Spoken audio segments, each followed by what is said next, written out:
Hi guys, I wanted to go over day 10 of Thirsty by Jamie Morgan. Day 10 is thirsty for prayer. Prayer is the immune system of the follower of Christ. Without a consistent prayer life, our relationship with God will be anemic and shallow. We'll become spiritually emaciated and we'll lose our appetite for the things of God. Without a vibrant prayer life, weakness will overtake us and make us defenseless against the attacks of the enemy. We'll fall into a spiritual slumber. Prayerfulness is a killer disease to our Christian walk. But when Christians possess a robust prayer life, they can experience personal revival.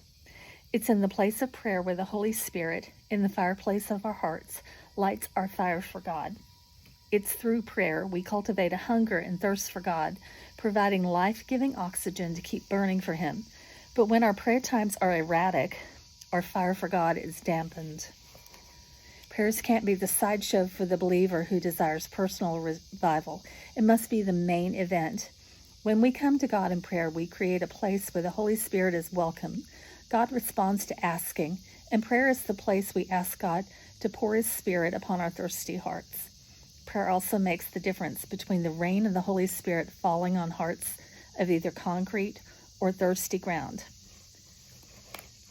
Prayer is our way of cooperating with God to create a big enough reservoir in our hearts to contain an outpouring of God's Spirit.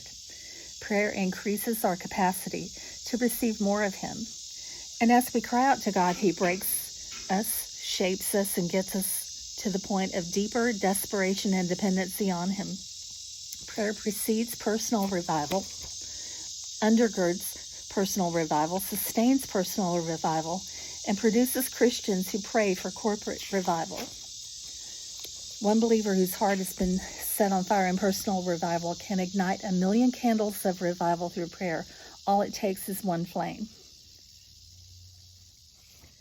The book of Acts is a portrait of Christians in the throes of revival. We find in Acts, prayer birthed the church. That's in Acts 2, 1-4.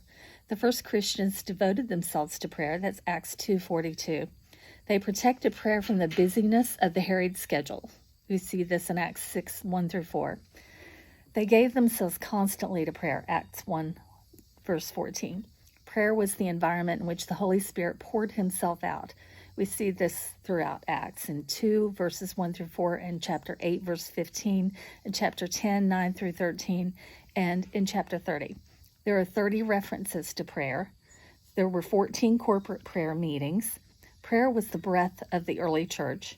Christians were walking revivals because of prayer.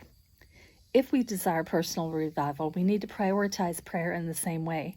The connection between prayer and revival in the book of Acts clearly establishes that prayer needs to be the focal point of our lives. Nothing else will generate the same results. However, the primary motive of our prayers needs to be this: I want more of Jesus. Any prayer that comes from a motive of wanting more of Jesus is a biblical prayer for personal revival.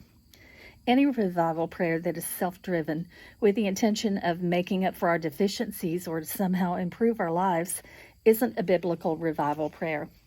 God longs to bring His lukewarm, backslidden, spiritually asleep, and apathetic children back to life. Let's partner with Him in prayer, first for personal revival, then for the revival of our family, church, region, and nation. And as we cry out to God in prayer, let's live in expectation of the revival God so desperately wants to send.